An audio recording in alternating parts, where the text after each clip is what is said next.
Welcome back, Royals fans, to Over 50. If you're new here, hit that subscribe button, like the video if you like it, share this video with your friends out there, comment down below. And about the only thing that the Kansas City Royals have going for them right now, and as you can see over my shoulder, I don't know if you can see the score currently right now. Nicky Lopez is up in the top of the fourth. Kansas City's down 5-1, and they have already dipped into the bullpen. But what's going well for Kansas City is they play in the American League Central. And the reason I say that's a good thing is they are in last place already, and they are only one game back of first.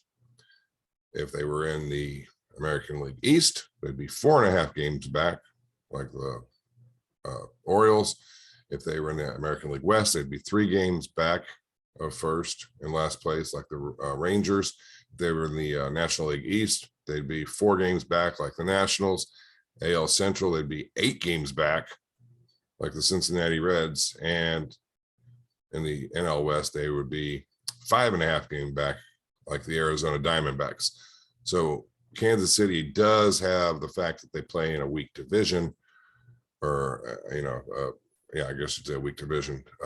You have that going for them, because if you look at what they've done over the last week, and I'm saying last week, I'm going from the 15th to the 31st, you can see lost to the Tigers, beat the Tigers. They were postponed against the Tigers. They're also have a game that was postponed with the Cardinals. So they're going to have to make those games up. So they could actually be in worse shape than they are now if those games have been played. But since those games weren't played, the teams that won those games, or the teams that played on those days that won, instead of like jumping a game ahead of the Royals, they go up half a game. So like if you look at the standings right now, the Royals starting out today, they were 1.5 games back. So due to the fact that, I guess if we go up here to scores and we look at what's happening around the league, I would venture to guess that the Guardians lost today.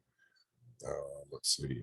Yes, the Guardians lost to the Yankees. So if we go back to the standings, you can see that Kansas City is 1 game back. So with the Guardians losing, Kansas City is now only a game back. If Kansas City was to somehow come back and win this game, which I'm not going to hold a whole lot of hope out for, but I'm not going to say that it's not possible, then they would be half a game back. If they lose this game, then they would go back to a game and a half back. This is the big problem that the Royals are having. You look at run differential, they are minus 17. You're just not going to win a lot of games when you're, it's sort of like the turnover ratio in NFL football. If you're plus turnovers, like in other words, if you are causing more turnovers, you're not giving the ball away, you're going to win more games. If you're -2, -3 in turnovers, you're probably not going to win those games. Kansas City is minus 17 in run differential, so that's definitely not going to help. You can see that their last, they're 4-8 their last 12 games, so that's definitely not looking good. They're 5-5 at home, 0-2 on the road. Like it says, they're live at Seattle. If you look at some of the stats that the Royals have, Salvador Perez is making another bid to be I think he's going to be in the running for the home run crown or home run championship, or for that title anyway. He's been doing some yard work lately. He had a game last week where he had 2 home runs in 1 game, and then I think he had a solo shot last night. He's only batting .217. The Royals just aren't hitting the ball well. Andrew Benintendi, he's batting .378. Nicky Lopez, .300, and that's it. The next closest person is Hunter Dozier, which it's good to see Hunter Dozier back.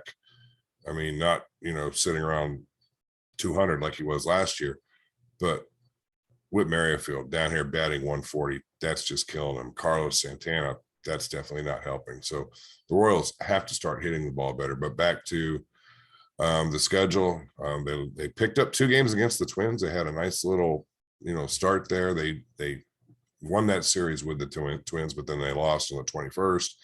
They lost last night to the Mariners, and as you can see right now, they are losing currently. So back to the standings, the Royals, they sit 5-7 if they win today. somehow pull this out. They'd be 6-7, half a game out of first.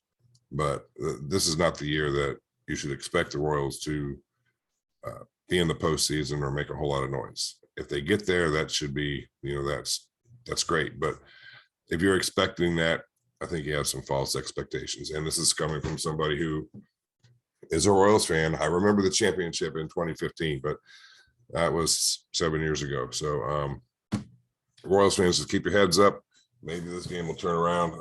Looks like Witt just made a pretty good play out in center field. So it's the bottom of the fourth inning. Mariners up 5-1. And the Royals have dipped into the bullpen again, it looks like. So, yeah, so that's where the Royals stand. That's the state of the Royals. That's the report. Again, if you like the video, like it. If you're a Royals fan, I try to update every week. So subscribe. I'll try to keep up to date on the Royals and what's going on. And of course, when the trade deadline comes around, if the Royals are moving anybody, I'll let you know who they might be moving and where I think they could move. But with that, I'm going to let you go. Royals fans, I'll let you get back to the game and enjoy your weekend. And, well, it is what it is. I'll catch you later.